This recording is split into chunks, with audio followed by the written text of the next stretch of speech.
கலைஞருக்கு என்ன தேவைப்பட்டுச்சு? பணம். தெருக்கூத்து ஆனவருக்கு என்ன தேவைப்பட்டுச்சு? பணம்.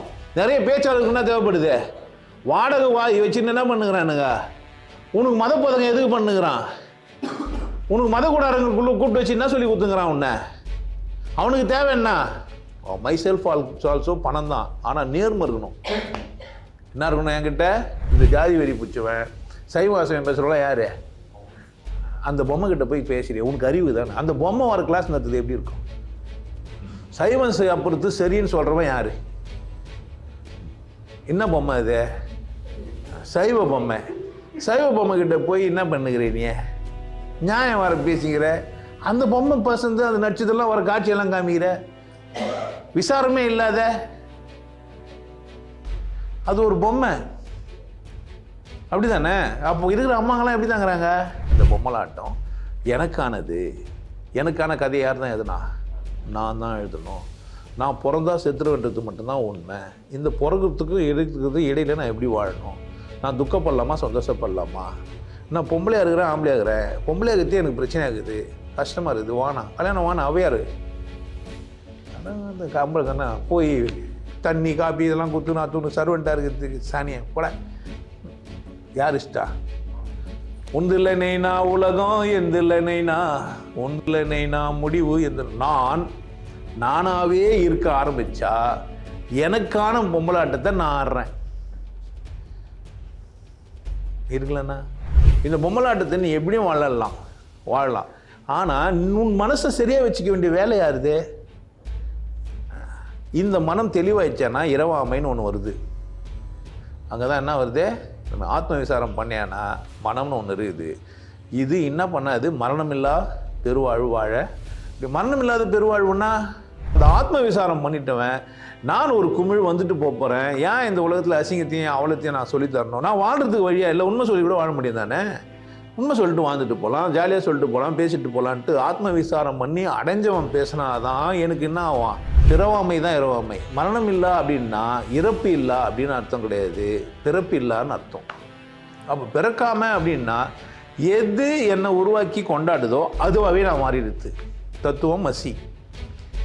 நான் நீர் தான், மொழி இல்லை, நான் வெறுமை தான், நான் என்ன கிடையாது, எதுவுமே இல்லைன்னு ஒருத்தன் உணர்ந்துட்டான்னா ஆணவம் திமிரு கர்மம் வெறும் நன்றி மட்டும்தான். இருக்கிறதுக்கே பெரிய விஷயம் தான். இருக்கிறதே சுகம். இருப்பதே நூல் யாரிடத்தில் என்பதுதான் இங்கு கேள்வி. கடவுளிடத்தில் என்றால் என் ஆட்டம் அழகாக இருக்கும், கண்டவரிடத்தில் என்றால் என் ஆட்டம் கேவலமாக இருக்கும். ஆட்டம் புரிந்து நன்றாக ஆடு. நீங்க ஒரு பொம்மை உள்ள இருக்கிறது தான் உங்களை ஆட்டி வைக்குது. சரியா? யாருக்காக யார் வாழுங்க? உங்களுக்காக நீங்கள் வாழுங்க. உங்களை கொண்டாட்டமாக வச்சுங்க, உங்களை சரியாக வச்சுங்க. சினிமா ட்ராமா நாடகம்லாம் பார்த்துன்னா இடாதீங்க, கெட்டு போயிடாதீங்க.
நல்லா இருங்க, சிறப்பாக இருங்க, கொண்டாட்டமாக இருங்க.